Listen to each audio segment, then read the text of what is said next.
ಸ್ನೇಹಿತರೆ, ಚರಿತ್ರೆಯ ಮತ್ತೊಂದು ವಿಡಿಯೋಗೆ ನಿಮಗೆಲ್ಲ ಪ್ರೀತಿಯ ಸ್ವಾಗತ. ಎಐ ಇದೊಂದು ಶಬ್ದ ಈಗ ಜಗತ್ತನ್ನೇ ಆಳ್ತಾ ಇದೆ. ಈಗ ಎಲ್ಲವೂ ಎಐ ನಲ್ಲೇ ನಡೆದು ಹೋಗುತ್ತೆ. ಭವಿಷ್ಯದಲ್ಲಿ ಯಾವ ದೇಶದಲ್ಲಿ ಎಐ ಸ್ಟ್ರಾಂಗ್ ಇದೆಯೋ ಆ ದೇಶವೇ ಬಲಿಷ್ಠ ಅಂತ ಖ್ಯಾತಿ ಪಡೆದ್ರು ಅಚ್ಚರಿ ಇಲ್ಲ. ಅದಕ್ಕೆ ಸಾಕ್ಷಿ ಅನ್ನುವಂತೆ ಈಗ ಚೀನಾದ ಎಐ ಜಗತ್ತಿನಾದ್ಯಂತ ಧೂಳೆಬ್ಬಿಸುತ್ತಿದೆ. ಎಐ ಲೋಕಕ್ಕೆ ಚೀನಾ ಎಂಟ್ರಿ ಕೊಡ್ತಾ ಇದ್ದಂತೆ ಅಮೆರಿಕಾದ ಷೇರು ಮಾರುಕಟ್ಟೆಯಲ್ಲಿ ಬಿರುಗಾಳಿ ಎದ್ದಿದೆ. ಇಲ್ಲಿವರೆಗೆ ಎಐ ಲೋಕಕ್ಕೆ ತಾನೇ ಸಾಮ್ರಾಟ ಅಂತ ಬೀಗುತ್ತಿದ್ದ ಅಮೆರಿಕಾಗೆ ಚೀನಾ ಚೆಕ್ ಮೇಟ್ ಇಟ್ಟಿದೆ. ಚಾಟ್ ಜಿಪಿಟಿಗೆ ಪರ್ಯಾಯ ಎನ್ನುವಂತೆ ಡೀಪ್ ಸೀಕ್ ಕಳೆದೆರಡು ದಿನಗಳಿಂದ ದೊಡ್ಡ ಮಟ್ಟದಲ್ಲೇ ಸದ್ದು ಮಾಡ್ತಾ ಇದೆ.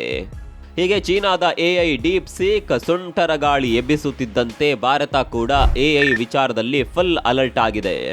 ಡೀಪ್ ಸೀಕ್ ಎಐ ಮಾರ್ಕೆಟ್ನಲ್ಲಿ ತಳ್ಳಣ ಸೃಷ್ಟಿ ಮಾಡ್ತಾ ಇದ್ದಂತೆ ಭಾರತ ಕೂಡ ನಿದ್ದೆಯಿಂದ ಎದ್ದು ಬಿಟ್ಟಿದೆ. ಚೀನಾ ಡೀಪ್ ಸೀಕ್ ಭಾರತದ ಕಣ್ಣು ತೆರೆಸಿದೆ ಅಂದ್ರೂ ತಪ್ಪಾಗೋದಿಲ್ಲ. ಭಾರತ ತಡವಾಗಿ ಎಐ ಅಖಾಡಕ್ಕೆ ಬಂದರೂ ದೊಡ್ಡದೊಂದು ಅನೌನ್ಸ್ ಮಾಡಿದೆ. ಅಮೆರಿಕದ ಚಾಟ್ ಜಿಪಿಟಿ ಚೀನಾದ ಡೀಪ್ ಸೀಕ್ಗೂ ಸೆಡ್ ಹೊಡೆಯುವ ಎಐ ತಂತ್ರಜ್ಞಾನವನ್ನ ಅಭಿವೃದ್ಧಿಗೊಳಿಸೋದಾಗಿ ಭಾರತ ಘೋಷಣೆ ಮಾಡಿಬಿಟ್ಟಿದೆ. ಒಂದ್ ಕಡೆ ಭಾರತ ಎಐ ವಿಚಾರದಲ್ಲಿ ದೊಡ್ಡ ಘೋಷಣೆ ಮಾಡಿದೆ, ಮತ್ತೊಂದು ಕಡೆ ಕೆನಡಾ ಭಾರತವನ್ನ ಮತ್ತೊಮ್ಮೆ ಕೆಣಕುವ ಪ್ರಯತ್ನ ಮಾಡಿದೆ.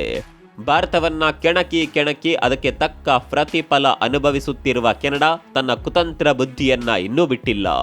ಭಾರತ ರಷ್ಯಾಗಿಂತಲೂ ಡೇಂಜರಸ್ ಅಂತ ಕೆನಡಾ ಸರ್ಕಾರ ಹೇಳಿದೆ. ಭಾರತ ಕೆನಡಾದ ಚುನಾವಣೆಯಲ್ಲಿ ಮೂಗು ತೂರಿಸುತ್ತೆ ಅಂತ ಹೇಳಿಬಿಟ್ಟಿದೆ. ಅಷ್ಟಕ್ಕೂ ಕೆನಡಾ ಭಾರತದ ವಿರುದ್ಧ ಈ ರೀತಿಯ ಆರೋಪ ಮಾಡೋದಕ್ಕೆ ಕಾರಣವೇನು? ಕೆನಡಾದ ಆರೋಪಗಳಿಗೆ ಭಾರತ ಯಾವ ರೀತಿಯ ಉತ್ತರ ಕೊಟ್ಟಿದೆ? ಭಾರತ ಎಐ ಕ್ಷೇತ್ರದಲ್ಲಿ ಯಾವ ರೀತಿಯ ಸಂಚಲನ ಸೃಷ್ಟಿ ಮಾಡಿದೆ? ಭಾರತ ನಿರ್ಮಾಣ ಮಾಡಲಿರುವ ಎಐ ಚೀನಾದ ಡೀಪ್ ಸೀಕ್ ಅನ್ನ ಕೂಡ ಮೀರಿಸುತ್ತಾ? ಎಲ್ಲವನ್ನ ಡೀಟೇಲ್ ಆಗಿ ತೋರಿಸ್ತೀವಿ ನೋಡಿ.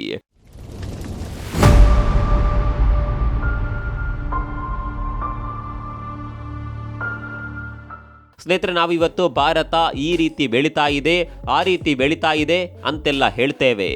ಕೆಲವೊಂದು ವಿಚಾರದಲ್ಲಿ ಭಾರತ ಮುಂದುವರಿತಾ ಇರೋದಂತೂ ಸತ್ಯ. ಆದರೆ ಇನ್ನು ಕೆಲವೊಂದು ವಿಚಾರದಲ್ಲಿ ಭಾರತ ತೀರಾ ಹಿಂದುಳಿದಿದೆ ಅನ್ನೋದಕ್ಕಿಂತ ಬೇರೆ ದೇಶಗಳನ್ನೇ ಇವತ್ತಿಗೂ ಅವಲಂಬಿಸಿಕೊಂಡಿದೆ. ಅದರಲ್ಲೂ ಪ್ರಮುಖವಾಗಿ ಸೋಷಿಯಲ್ ಮೀಡಿಯಾದಂತಹ ವಿಚಾರದಲ್ಲಿ ಭಾರತ ಬೇರೆ ದೇಶಗಳನ್ನು ಅವಲಂಬಿಸಿಕೊಂಡಿದೆ. ನಾವು ಬಳಸ್ತಾ ಇರುವ ಫೇಸ್ಬುಕ್, ಯೂಟ್ಯೂಬ್, ಇನ್ಸ್ಟಾಗ್ರಾಮ್ ಇದ್ಯಾವುದು ಕೂಡ ನಮ್ಮ ದೇಶದ್ದಲ್ಲ. ಆದರೆ ಇದನ್ನ ಜಗತ್ತಿನಲ್ಲೇ ಅತಿ ಹೆಚ್ಚು ಬಳಕೆ ಮಾಡೋದು ಮಾತ್ರ ಭಾರತೀಯರು. ಅದೇ ನಮ್ಮ ಪಕ್ಕದ ದೇಶ ಚೀನಾಗೋದ್ರೆ ಅಲ್ಲಿ ಫೇಸ್ಬುಕ್ ಕೂಡ ಬಳಸೋದಿಲ್ಲ, ಯೂಟ್ಯೂಬ್ ಕೂಡ ಬಳಸೋದಿಲ್ಲ, ಇನ್ಸ್ಟಾಗ್ರಾಮ್ ಅಂತೂ ಅಲ್ಲಿ ಇಲ್ವೇ ಇಲ್ಲ. ಇದರ ಬದಲಾಗಿ ಚೀನಾದಲ್ಲಿ ಪರ್ಯಾಯವಾದ ಆ್ಯಪ್ಗಳನ್ನು ಕ್ರಿಯೇಟ್ ಮಾಡಲಾಗಿದೆ. ಯೂಟ್ಯೂಬ್ ಇಲ್ಲದೇ ಇದ್ರೂ ಯೂಟ್ಯೂಬ್ನ ರೀತಿಯೇ ಚೀನಾ ನಿರ್ಮಿತ ಆ್ಯಪ್ ಚೀನಾದಲ್ಲಿದೆ. ಚೀನಾ ಎಲ್ಲಾ ವಿಚಾರದಲ್ಲೂ ಹೀಗೆಯೇ, ಅದು ಬೇರೆ ದೇಶಗಳನ್ನ ಅವಲಂಬಿಸೋದಿಲ್ಲ. ಇದೀಗ ಎಐ ವಿಚಾರದಲ್ಲೂ ಕೂಡ ಅದೇ ರೀತಿ ಮಾಡಿದೆ. ಅಮೆರಿಕಾದ ಚಾಟ್ ಜಿಪಿಟಿ ಇಲ್ಲಿವರೆಗೆ ಎಐ ಕ್ಷೇತ್ರದಲ್ಲಿ ಏಕ ಚಕ್ರಾಧಿಪತಿಯಂತೆ ಮೆರಿತಾ ಇತ್ತು. ಆದರೆ ಈಗ ಎಐ ಕ್ಷೇತ್ರದಲ್ಲೂ ಕೂಡ ಚೀನಾ ತನ್ನ ಹವಾ ಸೃಷ್ಟಿಸಿಬಿಟ್ಟಿದೆ. ಅದು ಕೂಡ ಕಡಿಮೆ ಹಣದಲ್ಲಿ ಚೀನಾ ಡೀಪ್ ಸೀಕ್ ನಿರ್ಮಾಣ ಮಾಡಿದೆ. ಕೆಲವೇ ವರ್ಷದ ಹಿಂದಷ್ಟೇ ಶುರುವಾಗಿದ್ದ ಡೀಪ್ ಸೀಕ್ ಕಂಪನಿ ಕಡಿಮೆ ಅವಧಿಯಲ್ಲಿ ದೊಡ್ಡ ಹವಾ ಸೃಷ್ಟಿಸುವತ್ತ ಹೆಜ್ಜೆ ಇಟ್ಟಿದೆ. ಈ ಡೀಪ್ ಸೀಕ್ ಕಂಪನಿಯು ಕಡಿಮೆ ಮಟ್ಟದ ಜಿಪಿಯು ಚಿಪ್ಗಳನ್ನು ಬಳಸಿಕೊಂಡು ಈ ಕೃತಕ ಬುದ್ಧಿಮತ್ತೆಯನ್ನ ಸೃಷ್ಟಿಸಿರೋದು ಅಮೆರಿಕ ಕಂಪನಿಗಳ ನಿದ್ದೆಗೆಡಿಸಿದೆ. ಡೀಪ್ ಸೀಕ್ನ ಪ್ರಭಾವದಿಂದಾಗಿ ಸದ್ಯ ಅಮೆರಿಕದ ಚಿಪ್ ಉತ್ಪಾದಕ ಕಂಪನಿ ಎನ್ವಿಡಿಯಾದ ಷೇರುಗಳು ಸೆನ್ಸೆಕ್ಸ್ ಮಾರುಕಟ್ಟೆಯಲ್ಲಿ ನಿರಂತರವಾಗಿ ಕುಸಿತ ದಾಖಲಿಸ್ತಾ ಇವೆ. ವಿಚಿತ್ರ ಅಂದರೆ ಇದೇ ಕಂಪನಿಯ ಕಡಿಮೆ ಮಟ್ಟದ ಜಿಪಿಯು ಚಿಪ್ ಬಳಸಿಯೇ ಈ ಡೀಪ್ ಸೀಕ್ ತಯಾರಿಸಲಾಗಿದೆ. ಮೊಬೈಲ್ ಮಾರುಕಟ್ಟೆಯಲ್ಲೂ ಹೀಗೆಯೇ ತನ್ನ ದೈತ್ಯತನ ಪ್ರದರ್ಶಿಸಿದ್ದ ಚೀನಾ ಈಗ ಎಐ ಕ್ಷೇತ್ರದಲ್ಲೂ ಸಂಚಲನ ಸೃಷ್ಟಿಸುತ್ತಿದೆ. ಹೀಗೆ ಚೀನಾದ ಡೀಪ್ ಸೀಕ್ ಸದ್ದು ಮಾಡ್ತಾ ಇದ್ದಂತೆ ಭಾರತ ಕೂಡ ಈ ವಿಚಾರದಲ್ಲಿ ಎಚ್ಚೆತ್ತುಕೊಂಡಿದೆ. ಅಲ್ಲಿಗೆ ತಂತ್ರಜ್ಞಾನ ಕ್ಷೇತ್ರದಲ್ಲಿ ಸ್ವಾವಲಂಬಿ ಆಗಲು ಭಾರತ ದೊಡ್ಡ ಹೆಜ್ಜೆಯನ್ನೇ ಇಟ್ಟುಬಿಟ್ಟಿದೆ. ಎಐಗೆ ತುಂಬಾನೇ ಇಂಪಾರ್ಟೆಂಟ್ ಆಗಿರೋದು ಜಿಪಿಯು. ಇಲ್ಲಿ ಜಿಪಿಯು ಅಂದ್ರೆ ಗ್ರಾಫಿಕ್ಸ್ ಪ್ರೊಸೆಸಿಂಗ್ ಯೂನಿಟ್. ಇದರ ಆಧಾರದಲ್ಲೇ ಎಐ ಎಷ್ಟು ಸ್ಪೀಡ್ ಇದೆ ಅನ್ನೋದು ನಿರ್ಧಾರವಾಗುತ್ತೆ. ಆದರೆ ಸದ್ಯದ ಮಟ್ಟಿಗೆ ಭಾರತದಲ್ಲಿ ಈ ಜಿಪಿಯುಗಳ ನಿರ್ಮಾಣ ಆಗ್ತಾ ಇಲ್ಲ. ಹೀಗಾಗಿ ಜಿಪಿಯುಗಳನ್ನ ಬೇರೆ ದೇಶಗಳಿಂದಲೇ ತರಿಸಿಕೊಳ್ಳಬೇಕಾದ ಅನಿವಾರ್ಯತೆ ಭಾರತಕ್ಕಿದೆ. ಸ್ನೇಹಿತರೆ, ಈ ಎಐ ವಿಚಾರದಲ್ಲಿ ಒಂದು ವಿಚಾರ ನಿಮಗೆ ಗೊತ್ತಿರಲೇಬೇಕು. ಕಳೆದ ವರ್ಷ ಚಾಟ್ ಜಿಪಿಟಿ ಎಐ ಸಂಸ್ಥಾಪಕ ಭಾರತಕ್ಕೆ ಬಂದು ಒಂದು ಸಂವಾದದಲ್ಲಿ ಭಾಗಿಯಾಗಿದ್ದ. ಆ ಚಾಟ್ ಜಿಪಿಟಿಯ ಮಾಲೀಕನ ಹೆಸರು ಸ್ಯಾಮ್ ಆಲ್ಟ್ಮನ್. ಈ ಸ್ಯಾಮ್ ಆಲ್ಟ್ಮನ್ ಬಳಿ ಒಂದು ಪ್ರಶ್ನೆ ಕೇಳಲಾಗುತ್ತೆ, ನಮ್ಮಲ್ಲಿ ನಿಮ್ಮಷ್ಟು ಹಣ ಇಲ್ಲ, ಆದರೂ ಸ್ವಲ್ಪ ಪ್ರಮಾಣದ ಹಣ ಹೊಂದಿಸಿ ನಮ್ಮಲ್ಲಿರುವ ವಿದ್ಯಾರ್ಥಿಗಳು ಪ್ರಯತ್ನ ಪಟ್ಟರೆ ಚಾಟ್ ಜಿಪಿಟಿಯಂತಹ AI ಅನ್ನ ರೆಡಿ ಮಾಡೋದಕ್ಕೆ ಸಾಧ್ಯನಾ ಅಂತ ಒಬ್ಬರು ಪ್ರಶ್ನೆ ಕೇಳಿದ್ರು. ಇದಕ್ಕೆ ಚಾಟ್ ಜಿಪಿಟಿಯ ಮಾಲೀಕ ಕೊಟ್ಟ ಉತ್ತರ ಏನ್ ಗೊತ್ತಾ? ಭಾರತದಿಂದ ಇದು ಸಾಧ್ಯವೇ ಇಲ್ಲ. ನಾವು AI ವಿಚಾರದಲ್ಲಿ ತುಂಬಾ ಮುಂದುವರೆದಿದ್ದೇವೆ, ನಮ್ಮ ಹತ್ತಿರಕ್ಕೆ ಬರೋದಕ್ಕೆ ಕೂಡ ನಿಮ್ಮಿಂದ ಸಾಧ್ಯವೇ ಇಲ್ಲ ಅಂತ ಅಹಂಕಾರದ ಮಾತುಗಳನ್ನ ಆಡಿಬಿಟ್ಟಿದ್ದ. ಈತ ಹೇಳಿದ ಈ ಅಹಂಕಾರದ ಮಾತಿಗಾದರೂ ಭಾರತ AI ವಿಚಾರದಲ್ಲಿ ಸಾಧನೆ ಮಾಡಬೇಕಾಗಿದೆ. ಚಾಟ್ ಜಿಪಿಟಿಯನ್ನ ಮೀರಿಸುವಂತಹ AI ಸಿದ್ಧಪಡಿಸುವ ಸಾಮರ್ಥ್ಯ ಖಂಡಿತವಾಗಿಯೂ ಭಾರತಕ್ಕಿದೆ. ಭಾರತ ಚಾಟ್ ಜಿಪಿಟಿ ಮಾಲೀಕ ಇಂಥದ್ದೊಂದು ಮಾತು ಹೇಳುವಾಗಲೇ ಎಚ್ಚೆತ್ತುಕೊಳ್ಬೇಕಾಗಿತ್ತು. ತಂತ್ರಜ್ಞಾನ ಕ್ಷೇತ್ರದಲ್ಲಿ ಶಕ್ತಿ ಸಾಮರ್ಥ್ಯ ಏನು ಅನ್ನೋದನ್ನ ತೋರಿಸಬೇಕಾಗಿತ್ತು. ಆದರೆ ಭಾರತ ಇದನ್ನೆಲ್ಲ ಆ ಸಂದರ್ಭದಲ್ಲಿ ಸೀರಿಯಸ್ ಆಗಿ ತೆಗೆದುಕೊಂಡಿರಲಿಲ್ಲ. ಮತ್ತೊಂದು ಕಡೆಯಲ್ಲಿ ಚೀನಾ ಸೈಲೆಂಟ್ ಆಗಿಯೇ AI ವಿಚಾರದಲ್ಲಿ ತನ್ನ ಕೆಲಸ ಮಾಡ್ತಾ ಇತ್ತು. ಈಗ ಚೀನಾ ರೆಡಿ ಮಾಡಿರುವ AI ಅಮೆರಿಕವನ್ನೇ ಅಲುಗಾಡಿಸುತ್ತಿದೆ. ಚೀನಾದ AI ಅಮೆರಿಕದ ಚಾಟ್ ಜಿಪಿಟಿಯನ್ನೇ ಹಿಂದಿಕ್ಕಿ ಸಂಚಲನ ಸೃಷ್ಟಿ ಮಾಡಿದೆ. ಭಾರತ ಕೂಡ ಇದೇ ರೀತಿ AI ವಿಚಾರದಲ್ಲಿ ಮುನ್ನುಗ್ಗಬೇಕಿದೆ. ಹಾಗಂತ ಭಾರತ ಇಲ್ಲಿಯವರೆಗೆ AI ವಿಚಾರದಲ್ಲಿ ಏನೇನು ಮಾಡಿಲ್ಲ ಅಂತಲ್ಲ. AI ತಂತ್ರಜ್ಞಾನವನ್ನ ಅಭಿವೃದ್ಧಿಪಡಿಸಲು ಬರೋಬ್ಬರಿ 10,000 ಕೋಟಿ ಅನುದಾನವನ್ನ ಈಗಾಗಲೇ ಭಾರತ ಸರ್ಕಾರ ಬಿಡುಗಡೆ ಮಾಡಿದೆ. ಇದೀಗ ಈ ಯೋಜನೆ ವೇಗ ಪಡೆದುಕೊಳ್ತಾ ಇದೆ ಅಷ್ಟೇ. ಭಾರತ ಇದನ್ನ ಒಂದು ರೀತಿಯಾಗಿ ಚಾಲೆಂಜ್ ಆಗಿ ತೆಗೆದುಕೊಂಡಿದೆ.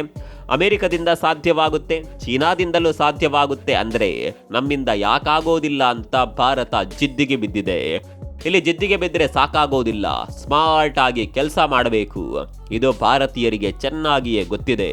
ಏನೇ ಆದರೂ ಚಾಟ್ ಜಿಪಿಟಿಯ ದುರಂಕಾರಿ ಮಾಲೀಕನಿಗೆ ಉತ್ತರ ಕೊಡಲೇಬೇಕು. ಆ ಉತ್ತರ ಹೇಗಿರಬೇಕು ಅಂದರೆ ಅಮೆರಿಕದ ಆರ್ಥಿಕತೆಯ ಬುಡವೇ ಅಲ್ಲಾಡಬೇಕು. ಟ್ರಂಪ್ ಭಾರತಕ್ಕೆ ಓಡೋಡಿ ಬರಬೇಕು.